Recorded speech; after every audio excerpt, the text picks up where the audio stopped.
Et passer tous La les... NBA arrive en Europe. Vous faites ce que vous voulez de cette info, vous l'interprétez comme vous voulez, mais avec ces 5 mots et 19 lettres, 20 si on rajoute le point d'exclamation, vous devez probablement ressentir différents sentiments. Joie, colère, indignation, peut-être même plusieurs à la fois qui circulent dans tout votre corps. Le projet va finalement devenir réalité. La révolution est sur le point d'être télévisée, mais on ne sait pas si on a choisi le bon moment, ni les bonnes personnes. Remarque, télévisée, oui, mais comment et avec quelle qualité?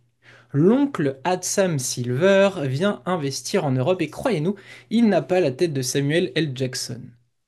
Celui-ci en avait peut-être un peu marre de voir des non-américains dominer sa ligue au point de détourner les 6 derniers titres de MVP sur son territoire. Alors, quand on est puissant, ou du moins qu'on se sent pousser des ailes, on essaye de mettre la main sur l'épine qu'on a dans le pied et on tente de la contrôler. Disclaimer, quelconque ressemblance avec des personnages ou des situations existantes ou ayant existé sont purement fortuites et ne sont que le fruit d'une pure coïncidence. Bon, revenons-en à nos moutons. Oui, je parle bien des Européens, car si la NBA vient faire ses cours chez nous, c'est peut-être bien parce qu'on a grave déconné. D'accord, ok. Alors comment vous expliquez les années de TJ Parker à Lasvel, l'attaque de Valence sous Mumbrou, Anthony Bennett champion d'Europe avec le Fenerbahçe, Ettore Messina toujours en activité un an après l'âge légal du départ à la retraite, et la FIBA Europe Cup. Des années qu'en Europe, on râle sur les formats, le nombre d'équipes engagées, comment, quand, mais où est donc Ornicard.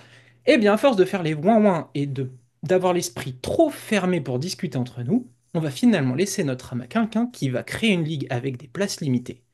Voilà, vous ne la vouliez pas, votre ligue fermée avec le Real, le Barça, l'Olympiakos et compagnie, bah vous l'aurez quand même. Et Adam Silver, n'ayant toujours pas digéré que l'hyper-athlète Nikola Jokic marche sur la gueule des autres en ne sautant pas plus aucune boîte de tic-tac, tout en ayant l'hygiène de vie d'un étudiant le jeudi soir, eh bien il aurait même l'idée d'écarter certains pays de son projet. Vous trouviez l'Euroleague injuste sportivement, très bien, tonton Adam a la solution, un PSG basket et une invitation pour Manchester City dans ce grand pays de basket qu'est l'Angleterre. Et puis bon, la NBA Europe va aller jusqu'au Moyen-Orient. Oui, bon, ça va, faites pas semblant de pas savoir que les Américains sont complètement teubés en géographie. Je me suis quand même posé une question. Qu'est-ce qu'ils vont bien pouvoir nous apprendre finalement? Le marketing? Lucas, tu peux me dire le prix d'un maillot de LeBron James, le meilleur joueur du monde, sous les couleurs du Lakers? T'as une idée? 125 $ sans les taxes. 105 euros sur le NBA Store. Des petits joueurs à ce niveau. 115 euros le maillot de Lasvel avec un patch Euroleague et Tariq Black floqué dans le dos. Alors, on dit quoi? On parle de formation? Est-ce que vous avez déjà vu les fondamentaux de tir de Michael Kidd-Gilchrist?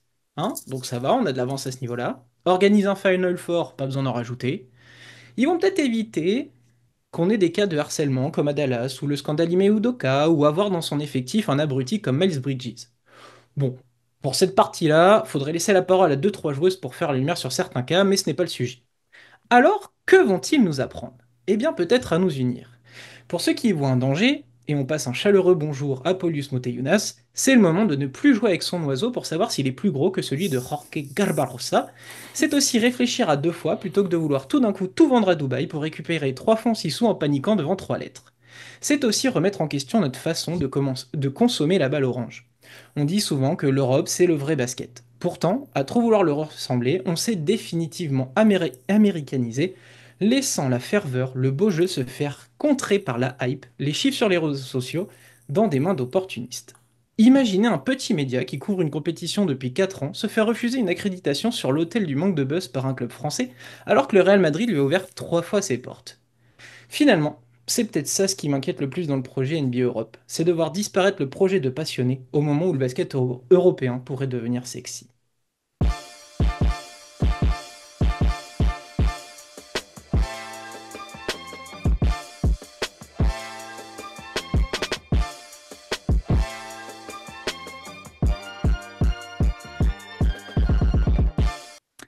Salut à tous, bienvenue chez The Upset Media. Nouvel épisode, un petit peu hors série pendant la pause de l'Euroleague et des fenêtres internationales. On va évidemment parler du projet NBA Europe. Et pour m'accompagner, il est là, c'est l'ami Lucas. Comment ça va? Il va bien. Il a bien écouté le petit monologue. Ça va très bien. Les lames sont... Un peu aiguisé, je trouve. C'est déjà un petit peu acéré. Il y a deux trois balles dans le barillet, une fois de plus. On y va doucement. On est en période de pause Euroliga. Attention, on prend. C'est après les fêtes, donc ça va. Voilà, tranquille. Bon, Lucas, il faut qu'on parle de ce sujet. Parlons. Il fallait qu'on mette les pieds dedans puisque bah, ça y est, le projet prend vie, ça devient de plus en plus officiel. On a décidé d'en parler, on voulait inviter des gens qui parlent basket, mais notamment basket NBA. Ça n'a pas pu se faire. J'espère qu'un jour on aura la possibilité de le faire pour échanger avec les spécialistes NBA. Voilà, mais on a un projet qui arrive sur la table probablement dans pas longtemps, c'est cette NBA qui veut déposer sa marque en Europe.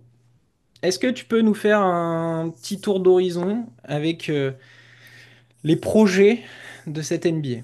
Bah, il y a énormément de choses à détacher, mais on va dire que si on prend vraiment le basique du basique, ce serait donc de créer une ligue NBA, enfin estampillée NBA en Europe, de reprendre certaines institutions sportives déjà existantes, d'essayer de se targuer, de copier le système qui a été mis en place pour la Basketball African League, du coup, qui existe depuis, ça doit être la quatrième ou cinquième année, je ne sais plus. Quatrième année. Et voilà, on a eu beaucoup de directives, beaucoup de petites choses distillées, ça tâtonne, etc. Mais on voit que déjà il y a une grosse envie financière, que ce soit par les moyens employés, mais aussi les potentiels revenus à revenir derrière. On voit les clubs et les entités sportives solliciter. On voit aussi que voilà, il y a des dents très acérées et on va chercher tout de suite à collaborer avec la FIBA.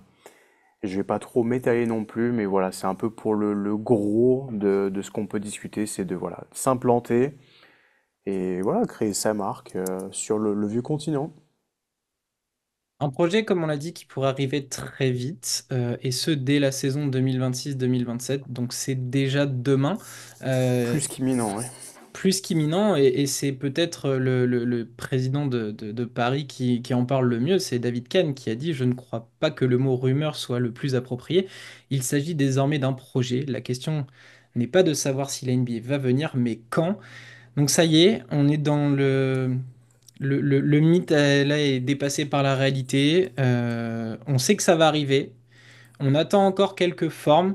Euh, Parce que Adam Silver, pendant son passage à Paris, n'en a pas beaucoup dévoilé plus.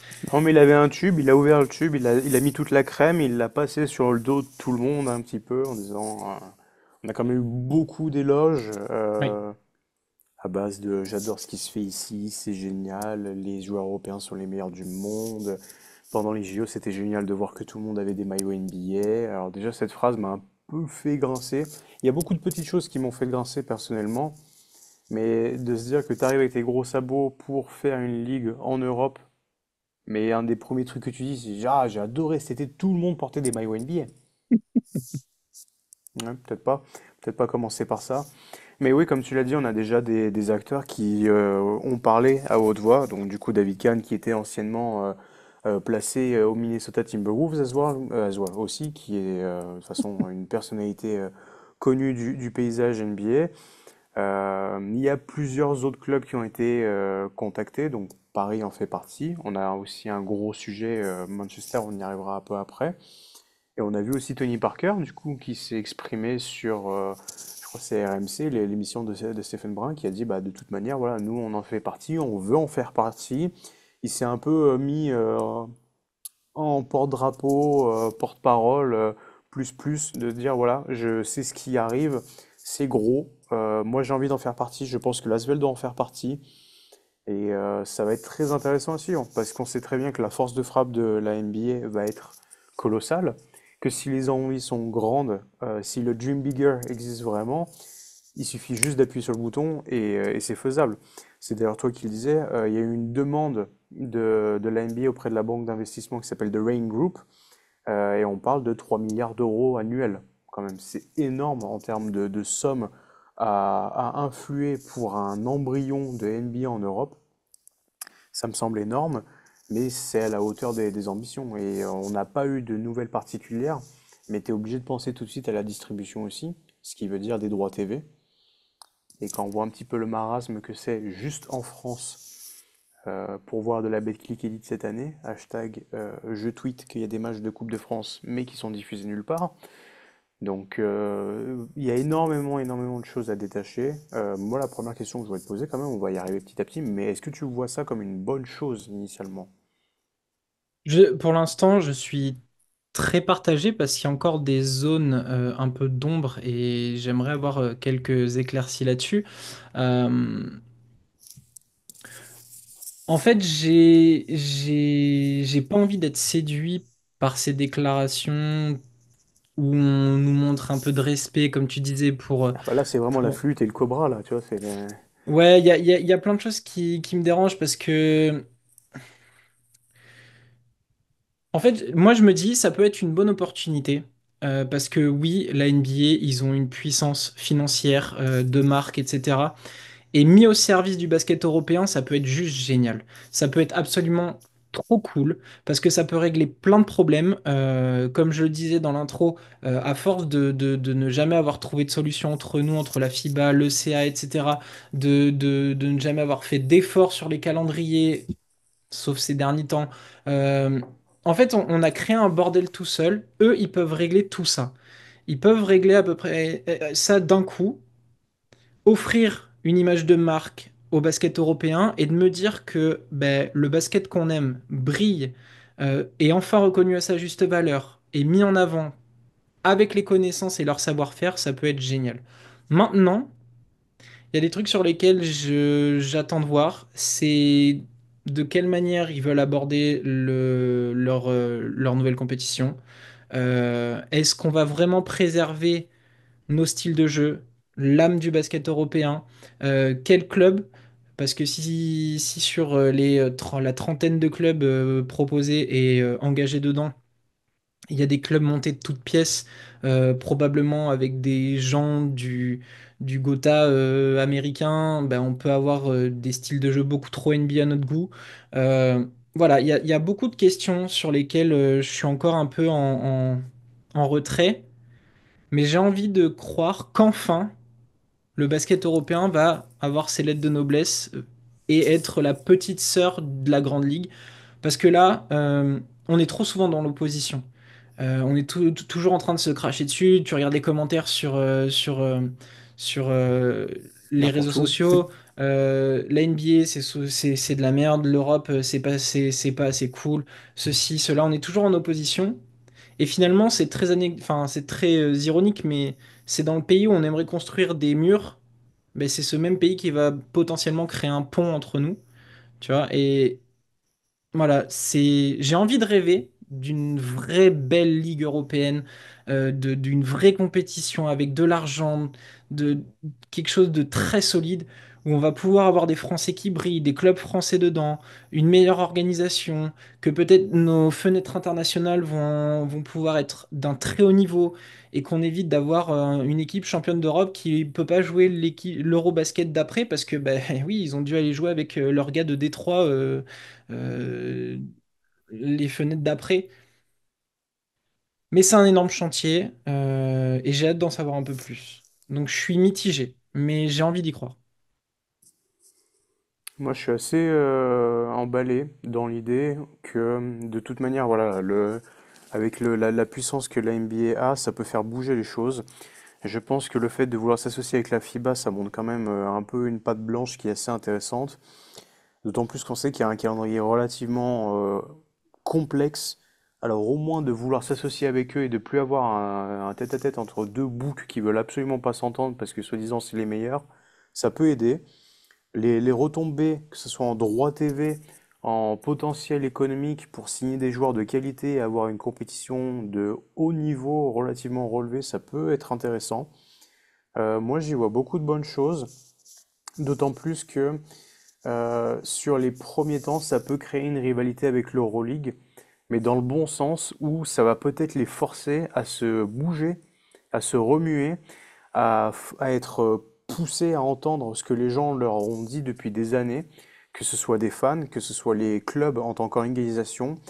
Parce que bien trop souvent, on a eu des retours de gens qui disaient que oui, bah, l'Euroleague, tôt ou tard, ils vont payer les pots cassés, leur système va finir par se casser la figure, il y a beaucoup de monde qui semble en avoir un peu ras-le-bol, et si tu as quelqu'un qui est, dès le jour 1, propre, avec des résultats probants, que ce soit financièrement ou autre, ça va les forcer soit à devoir se bouger, soit à devoir être un peu plus conciliants dans leurs idées, à devoir peut-être s'ouvrir un peu plus, mais dans le bon sens, pas aussi loin géographiquement parlant. Et je pense que ça peut être très intéressant, parce que là, le plan, moi je le vois tel quel, et l'Euroleague est dos au mur actuellement. C'est-à-dire qu'on sait très bien que un des clubs les plus prisés de la NBA Europe, ça serait le Real Madrid. Le Real Madrid qui a toujours été considéré comme le seul club potentiellement capable de peut-être s'inscrire en Rejoindre une playoff dans NBA. un classement NBA, de rejoindre la NBA si seulement c'était possible.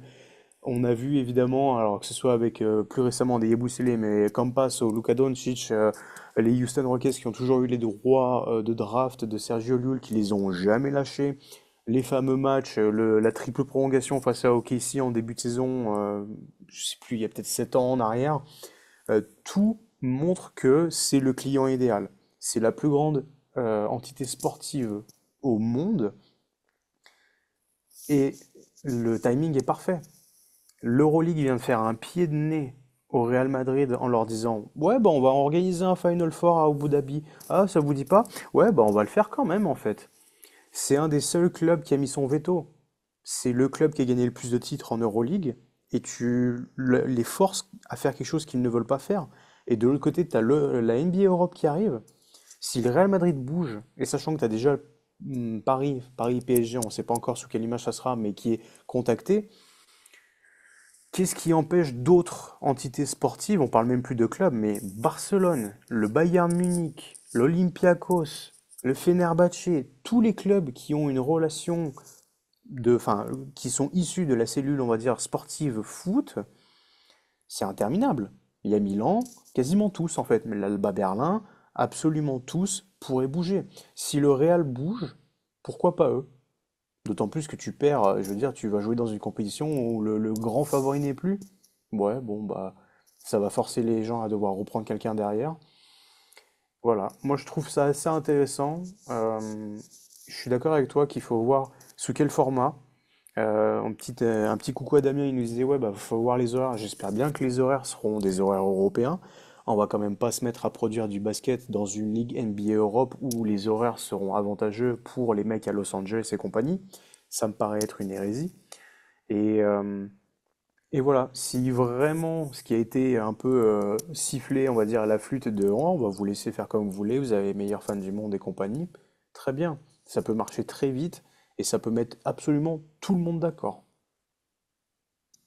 Alors, comme je vous avais dit quand on a discuté un petit peu en interne, j'ai lu quelques articles et normalement, voilà, encore une fois, ça sera approuvé, mais normalement, ils vont respecter les fans européens, donc les horaires, tout ça, ça devrait être respecté de notre côté. Ils te disent ça, mais de l'autre côté, tu vas y arriver peut-être, c'est ce que tu veux dire. Ça dépend ce que... Bah, ils veulent respecter les fans européens, mais pour l'instant, la Grèce, la Turquie, la Serbie, Voilà. c'est pas dans les plans. Pour l'instant, certains pays, dont ceux que tu viens de Vous êtes citer, ne trop seraient chauds, les pas dans gars, le... vous êtes trop chauds. C'est quand même assez fou de se dire ça, et donc ils veulent investir d'autres marchés, le Moyen-Orient, donc déjà, imagine Dubaï, etc. Encore vous. Hmm. La Poel Tel Aviv, alors c'est mis en tête de rejoindre l'Euroleague, mais est-ce que finalement le but serait pas de rejoindre aussi la NBA Europe, donc de bien se montrer, monter des gros projets, c'est pour ça qu'ils sont sur la piste Misic. Euh, Ils vont aller tester Berlin, ils vont aller tester l'Angleterre, donc il y a Manchester, Londres, Paris, comme on l'a dit. Donc pour l'instant, le Paris Basketball n'est pas Milan aussi. forcément prioritaire. Milan. Et quand on dit Berlin, c'est pas forcément l'Alba. Donc voilà, il y a peut-être des créations d'équipes, ce qui peut faire un petit peu peur, Mais très honnêtement. c'est là où ça me fait peur, personnellement, parce que déjà, euh, les trucs sortis de terre trop vite comme ça a rarement marché. Et le problème, c'est que c'est compliqué de devoir créer un chauvinisme sportif hein, sur quelque chose qui n'existe pas. C'est-à-dire que si tu prends le club des Milan, très bien, bah, il y a des fans de Milan, à Milan principalement et ailleurs, mais excusez-moi, enfin, l'Angleterre n'est pas un pays de basketball. Allez pas vous entêter à chercher Manchester City, à aller chercher je sais quel autre club londonien. On sait qui vont faire partie du truc, puisque la NBA, le siège social NBA Europe est à Londres depuis toujours, je pense. Mais si tu entames ton truc avec un ou deux clubs anglais, alors les London Lions c'était sympa, les playoffs c'était sympa, la salle était pleine, mais là j'ai quand même bien peur que ça se casse les dents. Parce que tu vas arriver sur un marché où certes ça peut être puissant, mais ça veut dire que les personnes devront débourser peut-être deux fois plus d'argent parce qu'ils sont déjà fans de foot à la base et qu'on va leur dire que maintenant il faut se mettre à suivre le basket. Mais le basket en fait c'est quoi? Le basket en fait j'aime pas, il faut faire des choix. Le mardi il y a Champions League, mais il y aura aussi ça. Il y a deux, trois choses qui me font tiquer et d'autant plus que t'es l'Euroleague, mais tu vas pas prendre les meilleures ambiances d'Europe et du monde. C'est quand même un petit peu con ça. Parce que si tu as envie de flex sur Instagram, TikTok et compagnie, bah, va t'accaparer les clubs à Belgrade, et là c'est la fin du monde. Je veux dire, il y a plus à bouger, tout le monde est content devant sa télé, hein. Donc voilà. Il y a eu une déclaration aussi qui m'a fait un petit peu, qui m'a fait un peu bizarre, c'est celle de, comment il s'appelle, Jorge Garbarosa, donc le président FIBA, qui a dit la NBA a détecté une faiblesse dans le basket européen et a décidé de venir. Donc c'est quand même l'image parfaite d'un requin qui a flairé la goutte de sang à 300 km de lui. Et là, c'est là où ça m'a encore une fois refroidi. Ils en sont sûrement certainement conscients, bien plus que nous, mais c'est quand même compliqué de devoir se mettre dans une position de dominer directement parce que les mecs arrivent avec les grandes valises, avec des graphes et tout, des trucs de ah, on va vous faire gagner des millions parce qu'en fait ça va pas, faut pas le faire comme ça. Mais alors, si ça va pas, comme tu l'as dit dans ton intro, et qu'il faut pas faire comme ça, pourquoi ça marche en fait? Et pourquoi vous nous jalousez? Et pourquoi, comme tu l'as dit, il n'y a pas que le trophée de MVP, hein, quasiment tous les trophées individuels sont tenus par des Européens depuis bah, presque une décennie, on va dire, si on élargit un petit peu. Alors oui, vous gagnez encore avec des tirs à 3 points de Stephen Curry au final olympique, mais... Donc ouais, je suis Et en très plus, entre deux. je trouve que donc les investisseurs et les gens de la NBA ont flairé un problème dans le basket européen. Bon, de toute façon, il était aux yeux de tout le monde, hein, que personne s'entendait et que personne voulait faire d'efforts. Mais c'est vicieux dans l'approche qu'ils ont d'amener la NBA Europe parce que, il faut que vous le sachiez, si ils veulent créer cette ligue vers 2026, c'est pas pour rien, c'est parce que les droits des licences des clubs Euroleague Terminé. termine à ce Mhm. moment-là. Donc en fait, c'est-à-dire que les clubs Euroleague vont être en position de force s'ils veulent se casser. Ils peuvent très bien choisir de faire couler l'Euroleague et c'est terminé. Et donc en fait, bah, la NBA Europe arrive, ils ont choisi la bonne date, la bonne communication pour l'instant, et ils disent, bah voilà, nous on arrive à ce moment-là, on est open. Alors, c'était combien la rémunération terrée? C'était 1 million. Bon, remets un zéro derrière, c'est bon, ça va. Et en fait, ils sont forts là-dessus parce que ils peuvent vraiment avoir le monopole du truc Ah, direct. il te coule le truc, et l'année prochaine, l'Euroleague, dedans, t'as Buduknost, Saint-Germain en Luxembourg, et puis c'est fini, quoi. Et je me pose même la question, c'est pour l'instant on a un format et c'est un truc qui a fait beaucoup parler aussi, c'est que pour l'instant en Europe on a quatre compétitions, Euroleague Eurocup, BCL, FIBA Europe FIBA Cup. Eurocup. Si la NBA Europe arrive, donc pour l'instant le format proposé c'est deux conférences et une trentaine d'équipes, donc potentiellement Faut aller les chercher, les 30 équipes, quand même, hein. bah, faut aller les chercher, surtout si tu prends pas les 30 meilleurs. Donc déjà, si tu prends pas les 18 d'Euroleague, etc., et que tu crées Et des que tu clubs, prends bon, pas, on à va dire, voir. allez, on va dire les 12 non, les 6 meilleurs d'Eurocup. Donc à voir déjà ce qu'ils vont prendre. Mais du coup, tu as déjà 30 équipes qui vont être sur ce terrain-là. Qu'est-ce qu'on fait après? Sachant que la FIBA Europe Cup dépend de la FIBA, la BCL dépend de la FIBA, mais que la FIBA est en train de prêter allégeance à la NBA Europe en disant c'est cool ce que vous faites, nous on veut bien jouer avec Hmm. vous. Mais du coup, Mais, qu'est-ce qu'on en fait de ces compétitions? On fait une NBA Europe, une NBA G League Europe, hmm. on fait quoi?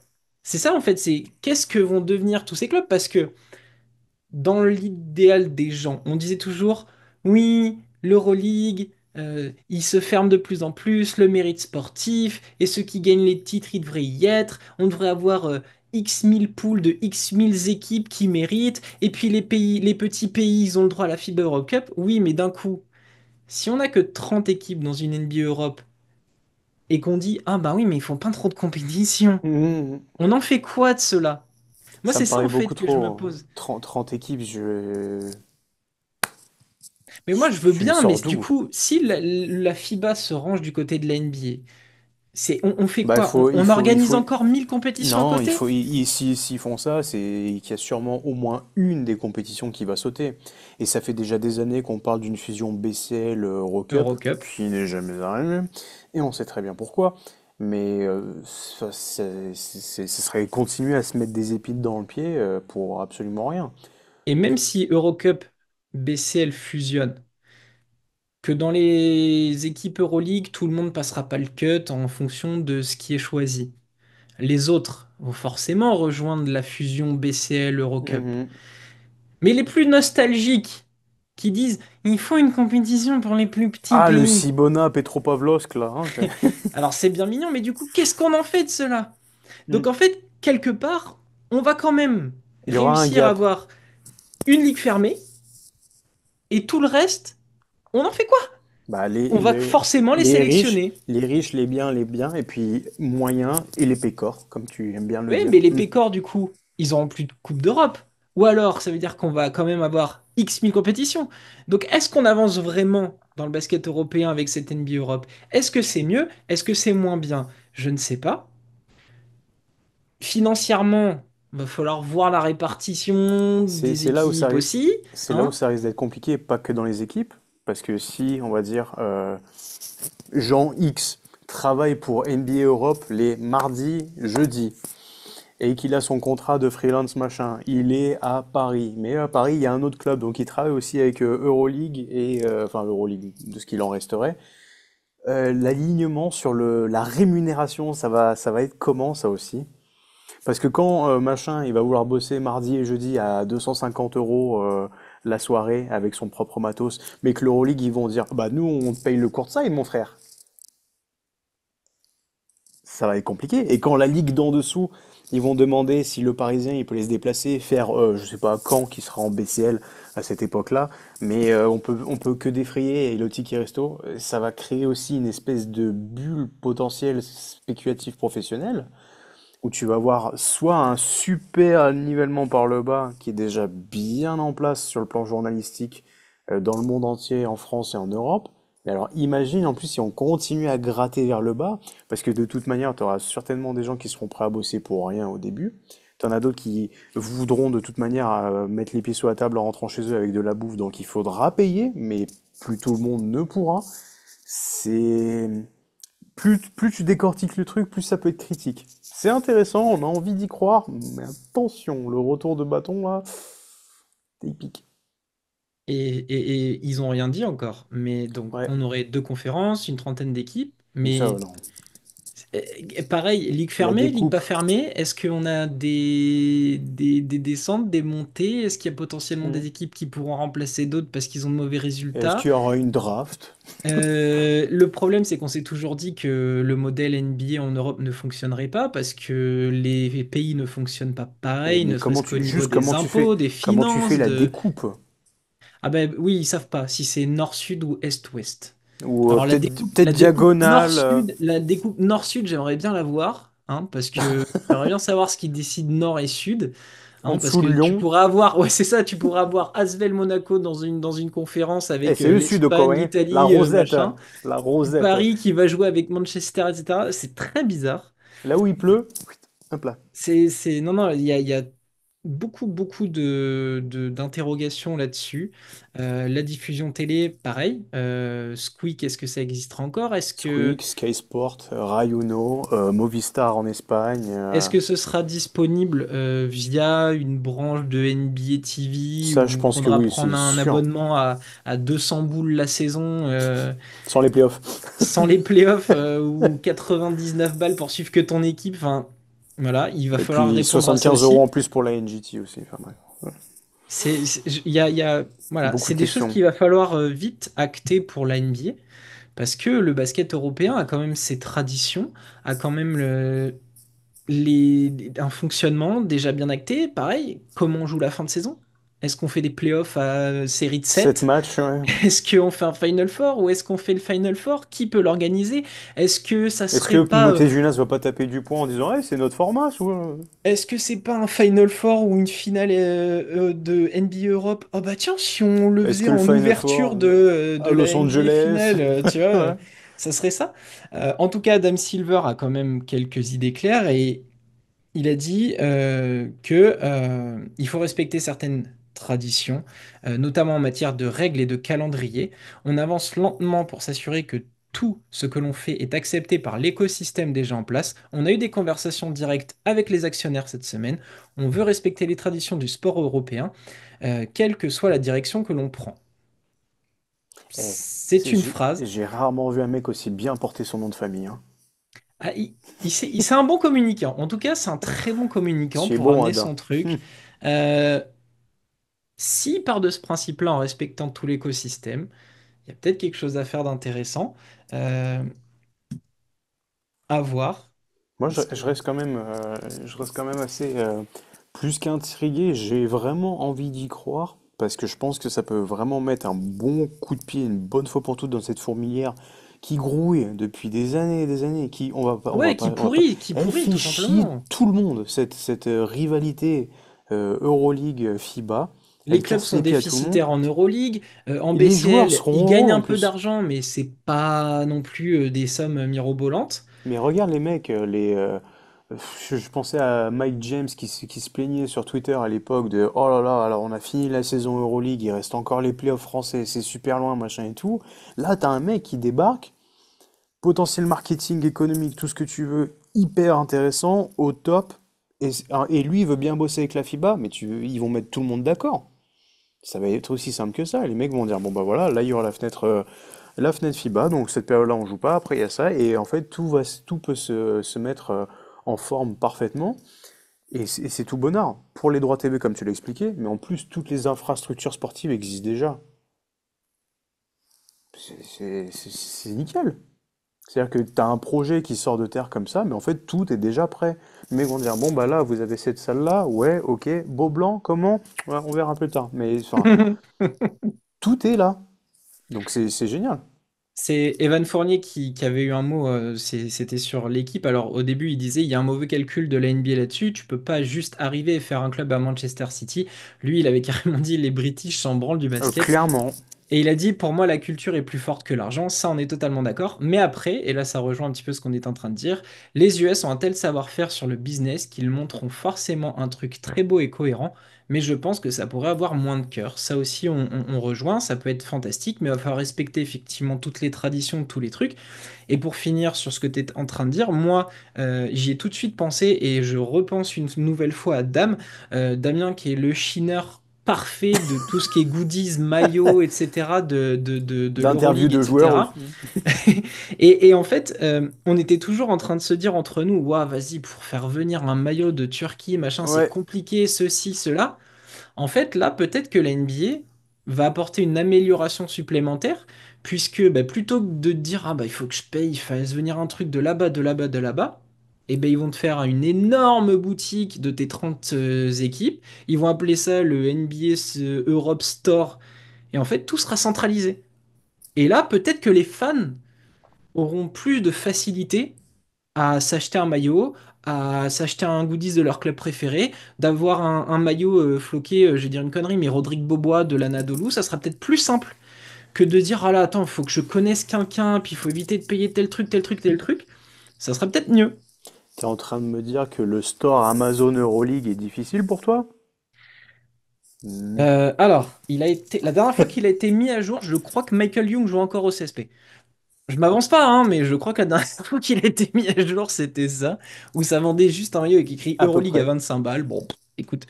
euh, Et pour les clubs, euh, pour, euh, pour rebondir un peu sur ce que disait Evan Fournier, du coup, je reprends un peu un lingot un peu plus tôt, mais ça va aussi remettre beaucoup de liant dans la relation que les joueurs vont avoir avec le salaire, les fameux mercenaires, tu vois.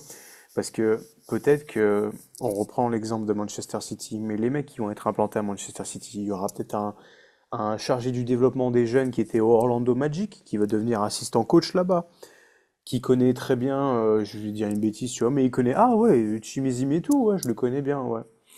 Tu gagnes combien à Barcelone? Ouais, eh ben, fois 2. Fois 2, mais par contre, tu auras le même temps de jeu, les mêmes responsabilités. On va pas te faire toi un franchise player, tu vois. Mais le nombre de mecs qui vont se tailler pour ça, parce que souvent on dit, oui, bon, bah, les petits clubs type Asvel cette année vont se faire saigner Théo Malédon cet été. Bah là, imagine des vrais mercenaires qui se baladent que pour l'argent. On avait fait la même réflexion quand on a vu que Dubaï allait lancer son club de basket, mais imagine des villes comme Londres au potentiel vraiment attractif, où voilà, tu as vraiment des entités, qui sait un jour, enfin je veux dire, à quel moment on pourrait penser que le PSG, l'entité PSG Basket vienne à signer des mecs comme, je sais pas, des super sixième hommes en fin de carrière NBA, tu vois, mais que ça soit vraiment des atouts marketing majeurs. Allez, Paul J'essaie de George à trouver un nom. Manchester City. Non, mais je te dis une connerie, tu vois, un Lauri Markkanen, fin de carrière, mais encore prime, tu vois, fin de prime, qui vient signer euh, à tel endroit parce qu'il aime et il veut revenir en Europe, bah, ça peut marcher aussi, hein. Je veux dire, s'il y a un moment, il y a une limite qui se fait où en fait le salaire moyen en Euroleague, on va dire que c'est en Euroleague, en NBA, c'est 5 millions, et que tu arrives avec cette NBA Europe à avoir 3, 4, 5 mecs à 2 millions l'année, tu vas voir que des mecs comme Lorenzo Brown, Wayne Baldwin, on va en voir de plus en plus aussi, hein. Donc ça peut être très intéressant. Ah, c'est clair, c'est clair. Euh, oui, La t'allais dire dernière, quelque chose. non, j'allais dire la dernière partie, l'Empire contre-attaque. Oui, bah, tu vois, j'allais venir sur Ouais, je te ça. Donc, sens, je te sens. les dirigeants de l'Euroleague, eux, ont dégainé une nouvelle carte pour essayer de s'en sortir et Plus 2. de.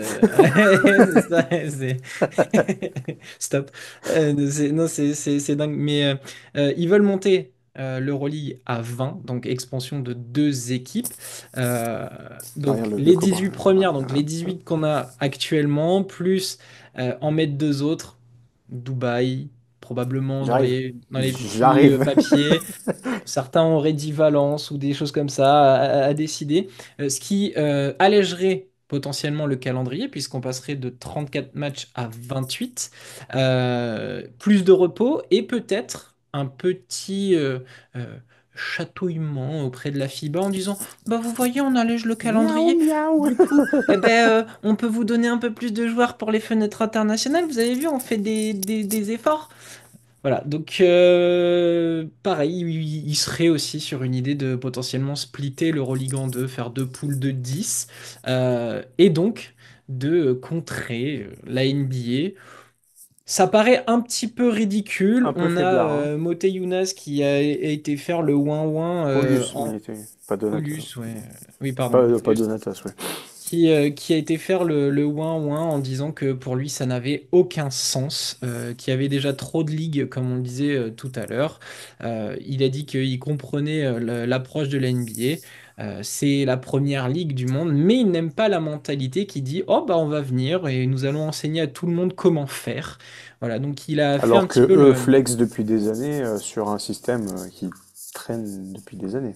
C'est ça. Et Yann Casville, donc, à qui on passe le bonjour et qui est le chef de la revue Basket, qui disait, bah oui, mais enfin bon, c'est bien mignon de faire loin-loin, mais depuis des années, l'Euroleague, bah, elle se soucie pas de ses fans, elle se Ça bouge soucie pas, pas de hein. son système, elle se soucie pas des clubs qui perdent de l'argent. Donc au final, on a l'impression que les dirigeants de l'Euroleague sont un petit peu en panique. Ah, bouton rouge, là. À chaque petit mouvement de sourcil de la NBA, ils sont en panique totale. Bah oui, parce que ça marchait bien, personne venait les embêter. Là, ça bouge, bah quoi? Comment faire? Hein? Non? Parce qu'il y a un mec qui s'appelait Marshall Glickman, hein? Qui te rappelle? Eh oui, Qui s'est feu. fait, qui s'est fait jeter parce que ah non, alors Dubaï, ah ça non, et puis ils ont mis un autre gars, ah c'est mieux, ah bah non en fait c'est pas mieux, il porte Eh ben exactement oui, le mais même il fardeau. s'appelait Bodiroga, ça allait mieux. Ouais, mais il a mis plus de vaseline aussi, donc tu vois là, mais honnêtement l'expansion à 20, pourquoi faire? Bon, j'ai peut-être ma petite idée, on va y arriver, mais comment ça tu veux diviser en deux, donc ça fait 28 matchs, donc ça fait 6 de moins, donc moins de matchs, moins de visibilité, moins d'argent. Comment ça vous êtes prêts à perdre de l'argent alors que vous avez déjà des clubs qui perdent de l'argent? Vous avez des clubs qui perdent de l'argent à tel point que même quand eux vous envoient un dossier en vous disant on ne veut pas payer les millions d'euros pour intégrer l'Euroleague cette saison, vous les faites quand même rester. C'est quand même, c'est un move de chacal, ça quand même, on va pas se mentir. Donc, mais l'idée des groupes, alors il y avait l'idée des groupes de poules, de conférences, de divisions, de machin, c'est exactement la même chose. Comment tu divises le truc? Tu Mais en fait, vas, je pense qu'ils ont un tu vas couper complexe, la c'est que France et l'Espagne, mais du coup, la France va startiner le Real Madrid, Barcelone, Basconia, Valence tout le temps, et t'auras Kaunas de temps à autre qui va aller jouer Bayern et là-bas Berlin. Mais c'est pas, non, bah non. parce que du coup, l'idée, ce serait faire match aller-retour contre les équipes de sa conférence et un match sec contre les équipes de l'autre conférence. Voilà un petit peu l'idée. Mais ce qui, comme tu dis, ce qui rejoint théoriquement le système un peu NBA, donc la NBA Europe. Donc en fait, NBA mini, 10 équipes, pas ce qui 30. est fou, c'est qu'ils ont l'air d'avoir tous les mêmes idées, sauf que ce qu'ils veulent pas reconnaître, c'est en fait, ils veulent tous être le chef du projet. Tu vois, on est tous C'est d'accord sur moi, le principe, mais le c'est moi, chef, c'est j'ai le moi. chapeau. C'est un truc de fou. C'est un truc de fou. Et encore une fois, ça prouve bien qu'en Europe, on ne sait pas s'écouter et essayer de trouver un terrain d'entente. Parce que si toutes Jalousie. ces instances avaient essayé de au moins se mettre à une vraie table à discuter et pas faire semblant, on s'est dit des trucs, on avance, ça fait 10 ans qu'on dit oh, ça doit avancer, ça doit avancer. On n'en serait peut-être pas là et on aurait rêvé d'un basket européen plus puissant seul. Euh, Pas maintenant, c'est un petit peu le shérif qui arrive en ville et qui dit bon, bah, hein, quoi? Moi, je vais les mettre, hein, les patates sur le bureau, et puis vous allez vous ronger les ongles tellement vous allez avoir le seum qu'on ait récupéré tout ça. Euh, et puis moi, je trouve que la NBA a un autre intérêt au-delà de l'organisation, de l'argent, de la renommée, etc. Je me suis dit, ben, ils vont potentiellement avoir aussi un contrôle sur tous les jeunes qui vont sortir d'Europe. Ouais, c'est ça qui me... Parce que on est en train de fournir la NBA en joueurs de qualité, etc. Dans la formation, ils ont des vrais joueurs professionnels.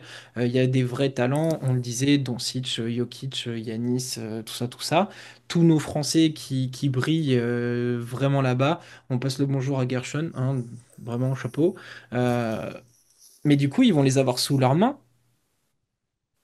Ils vont les avoir sous leurs mains et ils vont potentiellement essayer de faire croire que c'est grâce à eux si la prochaine génération de joueurs européens en est là. Ah bah ça oui. Puisque ça va être leurs Mais infrastructures, ils vont faire quand... croire que ce sont leurs formations, leurs Ah oui. formateurs, leurs coachs, leurs machins. Et attention, parce que là, les nostalgiques du basket européen, ils sont déjà en train de tirer la gueule sur le fonctionnement des clubs pro, mais attention, parce que sur la formation et nos pépites, Moi je vois plus large, j'ai peur surtout que ça uniformise le basket. Et qu'on se retrouve avec du NBA de partout. Et honnêtement, qu'ils ne viennent pas créer une ligue européenne où t'as trois quarts temps de garbage time, et en fait, t'as des mecs un peu puissants qui mettent un coup de chaud, ou qu'on se mette à avoir du load management par-ci par-là. Ce qu'on aime en Euroleague, c'est aussi beaucoup de choses qu'on ne voit pas en NBA, qui ne nous manquent pas. On va parler en tant que consommateurs tels que nous.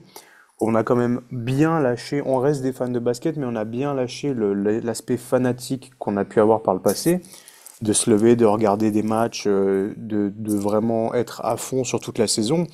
Là, ce qui importe beaucoup dans ce basket qu'on aime, c'est qu'il est technique, il est collectif, euh, généralement peu égoïste, on va dire. Les matchs se regardent bien, ça dure 2 heures, t'as pas 14 coupures avec des burgers entre machin et tout. Et surtout, il n'y a pas un traitement médiatique aussi travaillé de voilà la narrative, la hype et compagnie. Et ça, j'ai pas envie que tout ça débarque.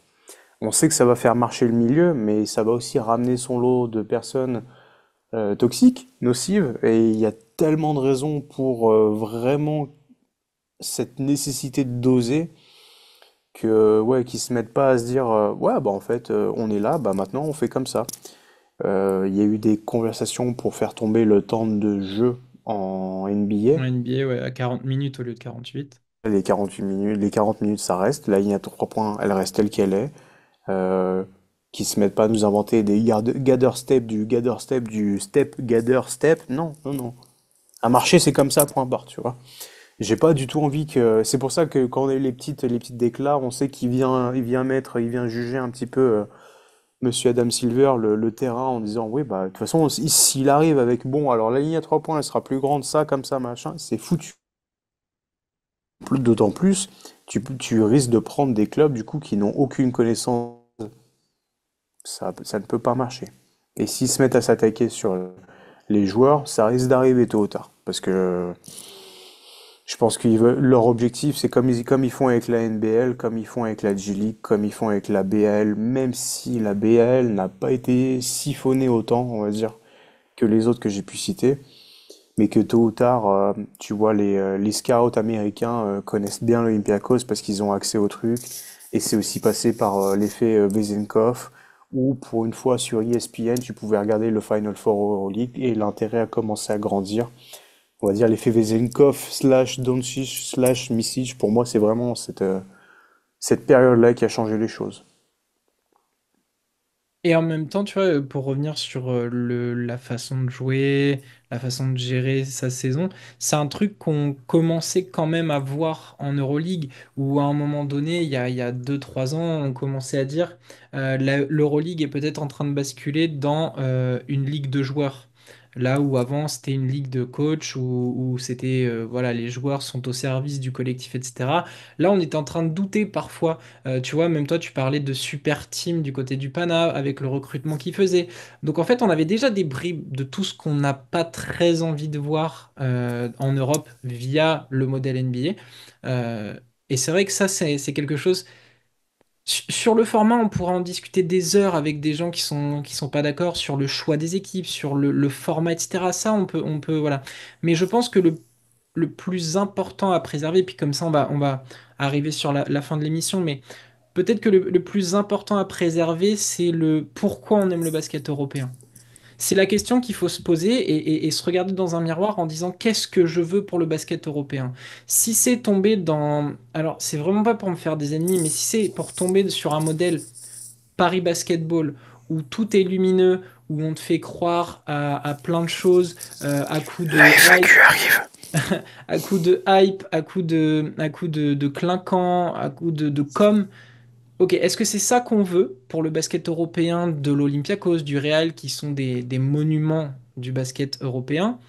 Ou est-ce que on veut quand même garder ce Every Games Matter avec du collectif, des joueurs qui sont capables de faire euh, une carrière entière dans un club, de se battre pour le logo, parce qu'ils savent que les fans qui sont dans les tribunes, c'est pas juste des mecs qui sont venus manger des hot dogs, aller jouer aux jeux vidéo dans la salle en bas, mais qui sont vraiment là parce que ils ont ça dans leur peau, dans leur chair, que le lundi, ils vont faire la gueule si l'équipe a perdu le week-end dans la compétition, qu'ils sont capables de, ouais, de s'envoyer à coups de maillotche avec le copain du coin parce qu'il est de Zvezda et que l'autre est pour le Partizan. Et ça, c'est peut-être ce qu'il faut le plus préserver, en tout cas pour moi. Euh, c'est ce basket qu'on aime, mais on pourrait l'avoir un peu plus lumineux grâce à cette NBA quand même. Je ne sais pas où ça va nous transporter, je ne sais pas où ça va nous amener, mais je pense, comme je le disais dans l'intro, que ça demande beaucoup d'introspection pour nous, les Européens, qui allons nous faire gober par Le l'oncle géant. Sam, par le géant de la NBA. Oui, on a tous, à un moment donné dans notre vie, admiré la NBA. Voilà, même si nous, on parle de basket européen, toi, tu as beaucoup écrit, beaucoup fait de podcasts, d'émissions, etc. sur du basket NBA. Moi, j'ai commencé par le basket NBA. Je suis de la génération de Jordan. J'ai grandi dans les années 2000 avec Iverson, Kobe, les Spurs, etc. Oui, on a tous admiré cette ligue à un moment donné. Après, on se retrouvait un peu plus dans le basket européen, etc., etc. Moins influencé par le CSP, toi par la l'ASVEL. Euh, et on a fait notre choix, mais il faut pas que cette ligue vienne tout détruire chez nous. En tout cas, c'est ce que j'ai envie de dire. Faisons les choses intelligemment, mais par contre, nous, remettons-nous en question sur comment on a géré, comment on doit gérer. comment on doit le consommer, quels sont les moyens médiatiques de mieux faire. Parce que moi, et je vais finir et te laisser le mot de la fin, c'est quand on a commencé à parler de cette émission sur la NBA Europe, quand on a vu le projet arriver, on a échangé avec des gens qui nous suivent, on en a parlé entre nous. Et c'est ce que je vous ai dit, la passion, elle va disparaître des radars. Les gens qui font ça par passion, ils vont disparaître parce qu'on rentre dans un star system qui va être totalement incontrôlable pour nous. Et j'ai pas envie que The Upset Media disparaisse ou finisse par vendre son âme au diable juste pour exister dans le paysage médiatique du basket parce que c'est brandé NBA. Voilà. Et c'est quelque chose que je te dis depuis déjà 2 ans, que à mes yeux, le sport, l'aspect mondial, disparaît de plus en plus pour devenir de l'entertainment pur et dur. Et on le voit dans certaines nouvelles dystopiques, où en fait l'aspect sportif, athlétique, presque olympien en fait de cette notion de travailler, d'avoir cette récompense à la fin, d'être le meilleur parmi tous, disparaît de plus en plus pour de l'argent, pour de la popularité, pour de l'influence. Et je pense que ça, de toute manière, ça risque de faire de nous, et je te dis ça en étant le plus jeune du groupe ZF7 Media, mais je me mets dans ce groupe de dinosaures, de mecs qui ont suivi du sport, globalement parlant, qui avaient encore vraiment de l'impact, de l'importance, de la résonance sur l'humain. Et ça, c'est en partie une des raisons pour laquelle j'ai vraiment aussi délaissé la NBA avec le temps.